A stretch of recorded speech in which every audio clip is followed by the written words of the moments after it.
So আজকে আমি বানাচ্ছি double choco chip cookie, single serve cookie. ফরমাই দিদি ভাই, কারণ ও ডিমান্ড করেছে তাই।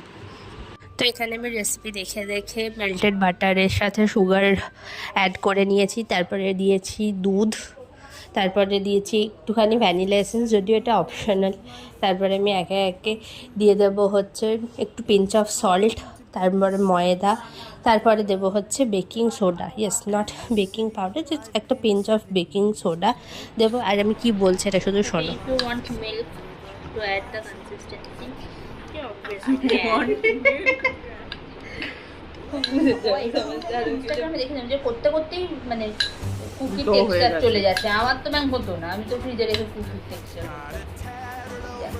Chocolate as you want.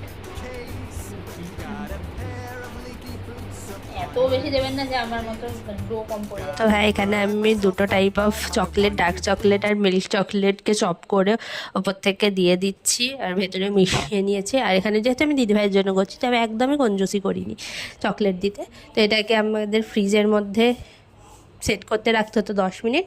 তারপরে আপনি ওভেনে এটা 20 মিনিট মতো দিয়ে রাখতে পারেন। আর দেখতেই পাচ্ছেন আমার দিদিভাইয়ের এক্সপ্রেশন। তো আই এম সাবস্ক্রাইব।